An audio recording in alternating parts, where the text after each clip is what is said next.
So this was told to me by an old family friend, Nikki, numerous times as a kid growing up, as one of those life advice stories to keep in mind throughout the years. And to her credit, I've never forgotten it. Whenever anything associated with hitchhiking comes up, it always springs to mind, and probably always will. It makes me a bit ill whenever I think about it, actually. So Nikki, who grew up at the same time as my dad, so this was about the early 80s I believe, was a young woman in her mid-20s. She's one of those real kind-hearted souls, always willing to help out another in a time of need, you know? I can't imagine her being anything other than that when she was younger, so I totally see her doing this too. So driving into the city, about a 2-hour or so drive from town, she saw a man walking down the side of the road. As she neared, he turned and, in a typical hitchhiker manner, stuck out the old arm and thumb. Nikki, bless her heart, pulled over and asked him if he needed any help. She told me that he was really polite, if not a bit shy, when he asked for a lift into the city. Nikki gave a smile and popped open the passenger door for the guy, who tossed his bag into the back seat and buckled up for the ride ahead. They talked pleasantly for most of the trip. About friends, the news, you know, happy small talk. She felt like they were getting on really well, and even bought him dinner at the pit stop a little over halfway there. She says he seemed really flustered and awkward when she paid, but one of the things they had talked about was money, and how he was pretty darn strapped for cash. This was supposedly why he was hitchhiking in the first place. But he eventually relented, and they went on their way. As soon as they got into the city, he thanked her profusely for the ride and the food, and asked to be dropped off once they hit downtown. Before getting out, he asked for Nikki's phone number, so he could contact her someday and catch up. Thrilled at the prospect of knowing how her new friend was faring, Nikki wrote it down for him, and drove off with a warm feeling of a good deed done. Now, I'm sorry if you were expecting something creepy to have happened by now, but I think this is what freaked me out so much as a kid. How nice everything seemed to have worked out. Nikki gets this crease in her forehead, and a funny look in her eye when she tells me the next part. How a week later, she got a phone call from her driving buddy. He didn't let her get a word in edgewise after hello, and told her that she should thank God that she was raised so nice, because when he first got into her car, he was planning on raping and murdering her once they got to that pit stop, that he was going to steal that car and dump her body in a ditch further down the road, and go on his merry way. But after she talked to him so kindly, and treated him to dinner with a smile on her face, he couldn't bring himself to do it. He didn't think that he could live with himself after doing that to such a nice lady, and he told her to please never pick up another hitchhiker. Then, he just hung up the phone. Nikki never received another call from him again. When she tried redialing the number, all she got was a payphone.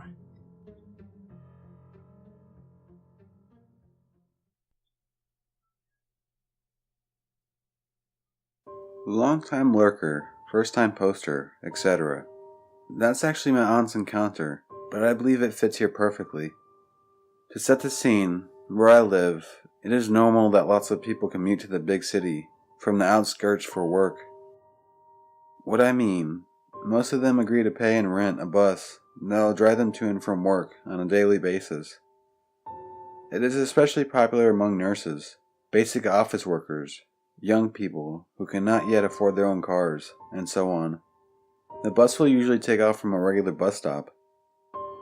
One day, my aunt is traveling to work by car. It is quite early, probably somewhere around 7 since she starts at 8. She approaches the bus stop and sees a man waving at cars.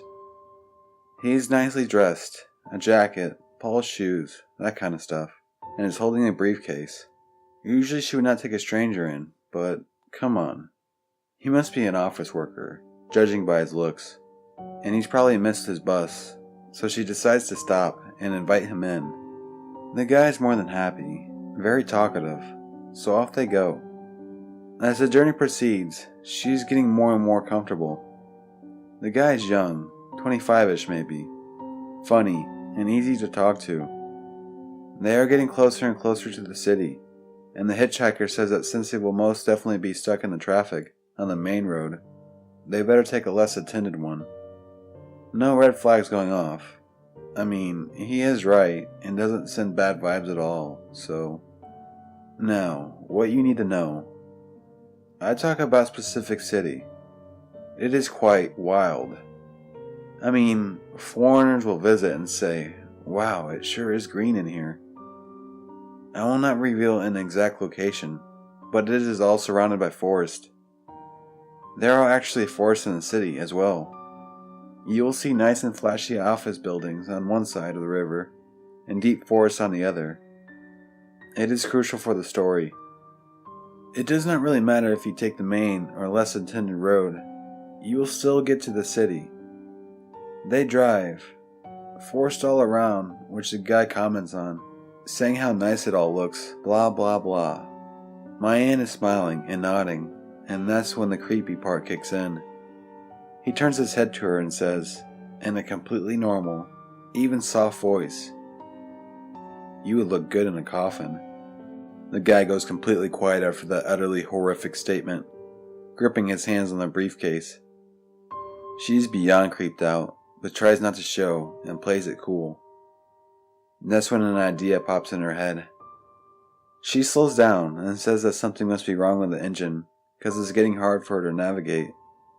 Then she drives to the side of the road and asks if he could be so nice to get out and check, since she's just a woman. She wouldn't know. He instantly agrees and gets out of the car. That's when she withdraws and drives the fuck away, leaving the creepy hitchhiker behind. She didn't really care then that she left him there all alone. What he said was creepy as hell. After a few kilometers, she calms down, congratulating herself on getting rid of him, when she notices that his briefcase is still laying on the passenger seat. What would a normal person do in this case? Probably throw it away or something. But she decides to look inside. And, believe me, inside made her nauseous. Instead of papers, pens, or whatever else office boys carry around, she finds a neatly folded thin rope. I don't know how these are all called, to be honest. The really, really thin rope, kind of metallic one. And a set of knives. Not one knife. It's a set of sharp, nice knives. You would think the guy was a hunter or something. Except he probably wasn't. She's freaked out and decides to go to the nearest police station to report what just happened, and to give them the briefcase. As usual here though, the police didn't do much. No one fits the description of the guy. The original hitchhiker cannot be located, and so on. After that, she never took a hitchhiker again. And I don't think that I would. So, creepy office guy / homicidal hitchhiker. Whatever you were planning, let's not ever meet. This happened a few years ago, and I was living in Zimbabwe at the time. I was having a pretty bad day, and I was going to see my aunt who lived about 400 kilometers away from me. If you're African, you'll understand that this was no small journey. So I got into my car and set off. About 3 hours into the journey, I came across a dude by the side of the road who was going in the exact same direction. Out of the goodness of my heart, I told him to jump in. We go to talking, and he happened to be going to the exact same village as me, and he knew my aunt. Half an hour passes, and we're making polite chit-chat and reminiscing about old times in Zimbabwe, when all of a sudden he tells me to pull over. I do so, and he runs out of the car and starts making weird retching noises. I assume he's throwing up, but it's dark at this point, so I can't really see much. I go to check on him to make sure he's okay. I get out and go to his side, expecting him to be there. but he's not. Then, I hear someone behind, and before I know it, I'm knocked unconscious. I wake up a couple hours later. I know this because the sun was coming up at this point, without my car, clothes, or wallet. I look around and see I'm on some farmland wearing the guy's clothes. So I start walking in no particular direction and eventually come across a settlement. I explain to them my situation, and they tell me that the nearest main road is at least a good half a day's walk from where I am, and they don't get many cars coming through this part.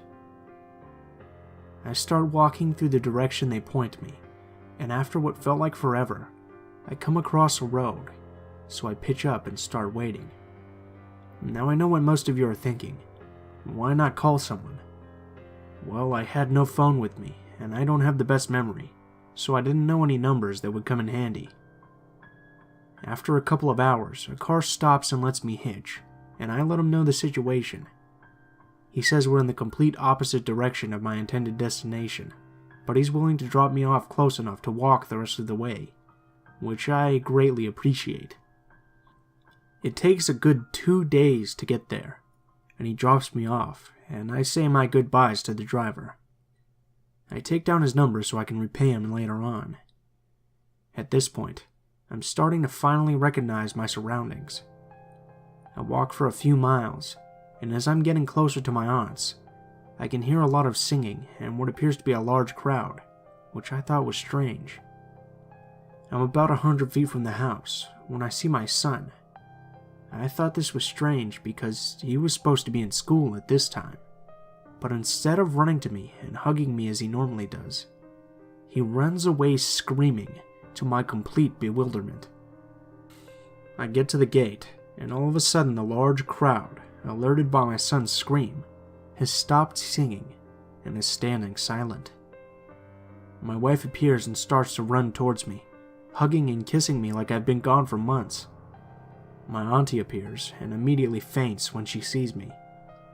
I still have no clue what's going on at this point, and I'm exhausted, so we rush to get my auntie inside, and I see my picture on top of a large box that resembles a coffin sitting in the living room.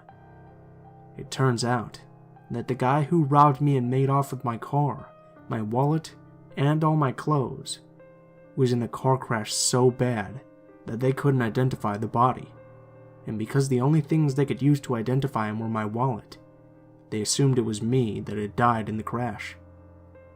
Since there was no body of sorts, they could arrange the funeral pretty quickly, and that's what I had stumbled upon.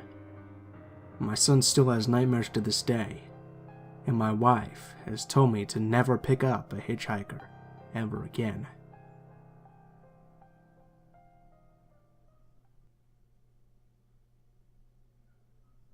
This happened to me when I lived in Missouri about 10 years ago.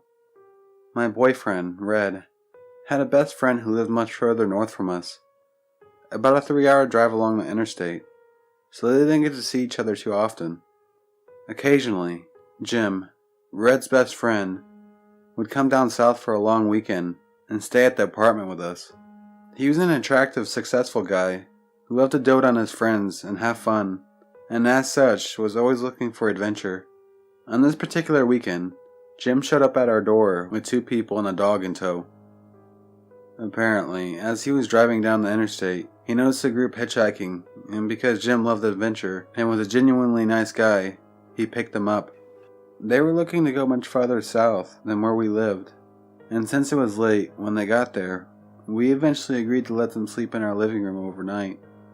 Now, let me just say that I know that's a sketchy decision, but because we were young, I was 18 at the time, trusted Jim, who would be sleeping in the living room with them, and generally kind people, we allowed it. This isn't something I would ever consider at this point in my life. In any case, the hitchhikers' names were Tammy and Keith. We were under the impression that they were boyfriend and girlfriend, and they both seemed really quite nice. And we all sat around drinking that night, and had a pretty good time playing games and hanging out.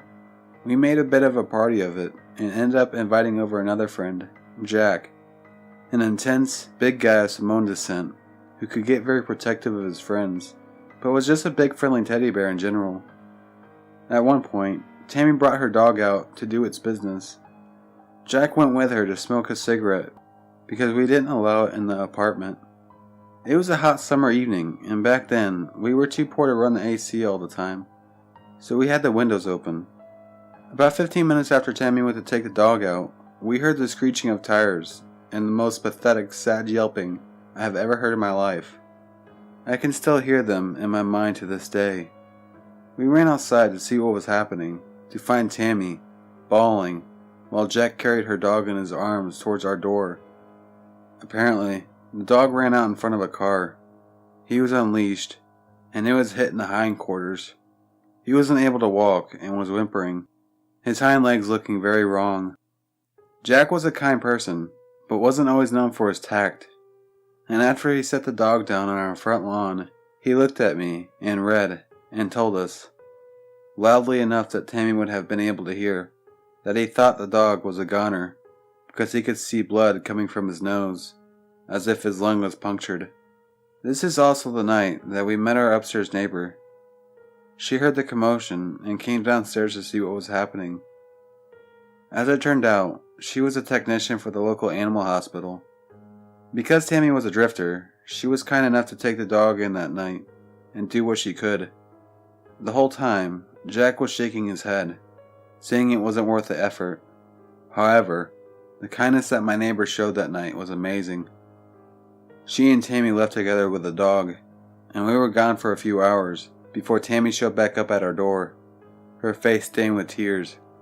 Her dog passed not long after they brought him to the animal hospital. The night was understandably somber after that point.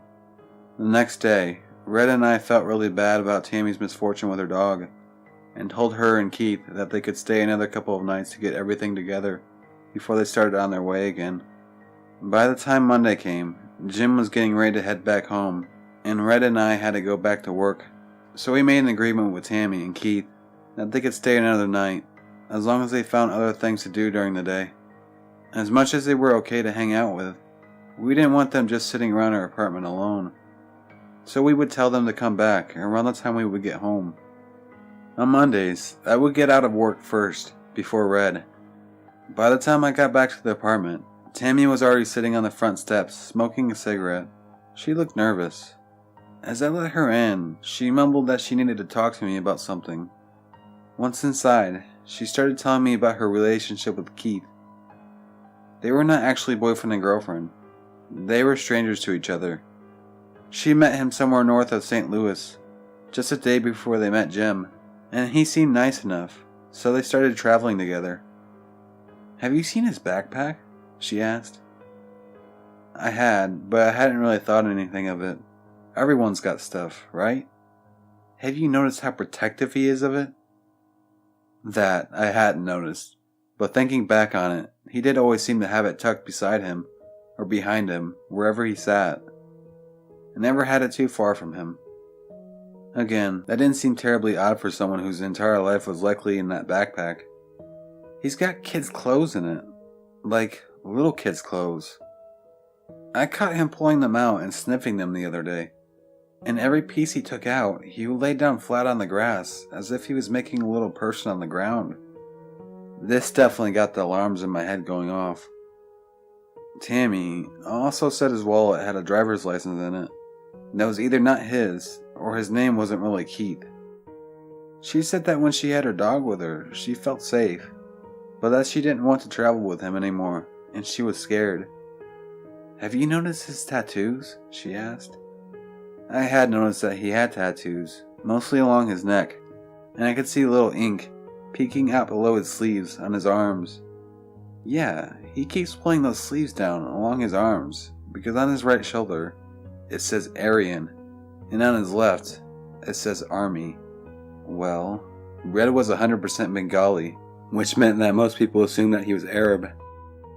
This story takes place a couple years after 9/11, and he was unfortunately used to people giving him looks, or more, because of his skin color.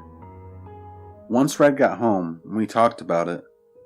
He was also creeped out about the kids' clothing, but quite worried about the implications of Keith's tattoos. So as young, inexperienced, non-confrontational people, we decided we were just going to lock all of our doors and pretend no one was home when he inevitably showed up that night to sleep. When he did, we stayed quiet until he went away. Our apartment was on the second floor, so we were able to watch him out of the corner of our window until he gave up and left. I remember having to stay near silent for almost a half an hour as he hung around our doorway and glanced down the street looking for signs of us. The next couple of days, we allowed Tammy to stay with us. We learned that she was 17 and she had run away from home, convinced that she hated her life at home and wanted to go on a journey to discover herself. But the longer she was away, the more she hated being away, and now she was scared to go anywhere without her dog. Eventually, we convinced her to call her mother, who she hadn't spoken to in weeks. Her mother was so relieved to hear from her, and the tears that Tammy shed when she was finally able to hear her mother's voice told us everything we needed to know. Red and I pooled our money together and bought Tammy a bus ticket to go back to her hometown. The last we saw of her was when we dropped her off at the bus stop. I still think of her sometimes. I hope she's doing well. A few days after Tammy left, we saw Keith wandering around near the river. Thankfully, that was the last we ever saw of him too.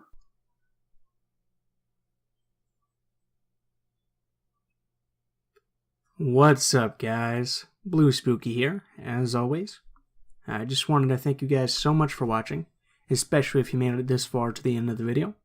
As well, I would like to thank my special guest for this episode, Scary Stuff.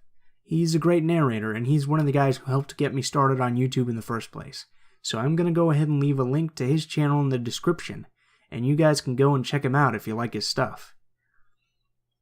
If you guys liked the video, please feel free to leave a comment, or a like and share if you feel so inclined.